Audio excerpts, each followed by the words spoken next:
In this image of the shoreline on Lake Michigan, you can see that the brush growing in the sand has been pushed over by abiotic factors such as strong wind and waves. This aquatic biome houses many species like the invasive zebra mussels, freshwater fish, and birds like the piping plover. All of these creatures contribute to the area and possess their own ecological niche, or contribution to the environment. For example, the piping plover is sand-colored in order to blend in on the beach and avoid predators. In addition to cryptic coloration, piping plovers migrate south during the winter months. Both of these factors are examples of the niche piping plovers reside in. Piping plovers and the many other species in the Great Lakes rely heavily on their habitat and are threatened by factors like CO2 emissions and the burning of fossil fuels, both of which contribute to damaging environmental factors such as acid precipitation and water pollution. These factors damage water quality and kill off animals trying to live in the area. This image of paw prints likely belongs to either a wolf or coyote living in the woods. These footprints appeared in several locations in the area, indicating that there is probably a number of coyotes or wolves nearby, contributing to the overall population. Wolves and coyotes are predators, preying on animals nearby like white-tailed deer and rabbits. These two animals must compete with one another as well as other predators for resources. They also compete within their species for a mate in order to reproduce. Sexual competition is based more off appearance and stature, making some mates more appealing than others. This process is known as sexual selection. In addition to appearance, mating can depend on the population in the area. So long as the population is stable, animals tend to be pickier with choosing a mate to produce a better offspring, which is K-selection. However, if the population is small and unstable, R-selection would be present, meaning the species would reproduce less selectively in order to boost the population size.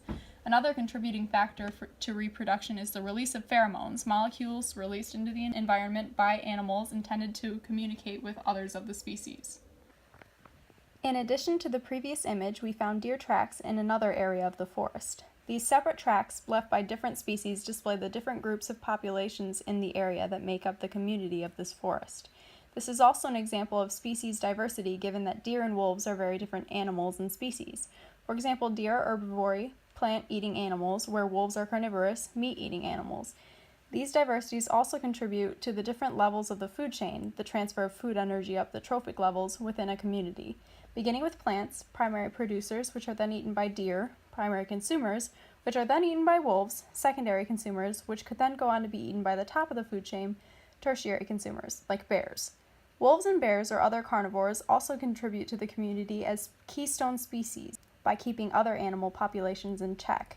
If there was no one to consume the plant-eating animals, all of the plants would be consumed and every animal in the area would eventually end up with no food or resources to survive. In this photo, we see an ecosystem, which is the biological community of organisms and how they interact with the physical environment. So in this photo, it would be how the trees interact with the climate around them. And that correlates with biomass, because biomass is the total mass of organisms in a given area.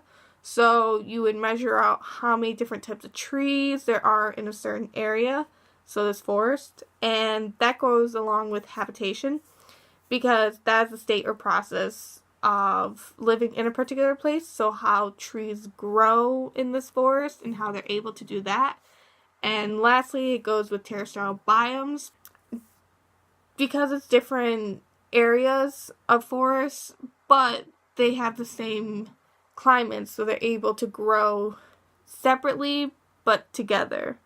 In this photo, we see a primary producer, because it's a tree, so that means it's able to convert light energy or chemical energy into organic matter, so it's able to give off oxygen to us humans. Next, we see that goes along with secondary succession, which means its process is started by an event that reduces an already established ecosystem to a smaller population of species. So it's in pre-existing soil, so the forest. That goes along with gross primary production, GPP, which is the total energy that's fixed as organic compounds. So oxygen, that would be a GPP, you can measure that. And that goes along with net primary production, NPP, which is the rate at which plants in the ecosystem produce net useful chemical energy. In this picture, we see the interaction between a woodpecker and a tree, And woodpeckers go through migration, which means seasonal movement. So when it gets cold, they move to the south. And how they're able to do that is through imprinting, which is a kind of phase-sensitive learning, which means that they learn at a young age, and they learn it from older woodpeckers.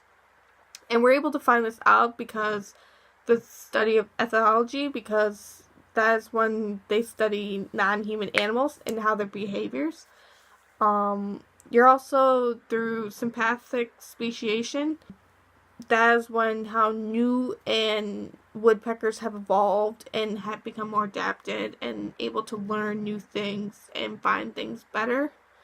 And when woodpeckers peck at the tree, they cause dispersion, which is when things are dispersed throughout the forest. So when they eat something and some might drop further along, they're dispersing it and spreading it.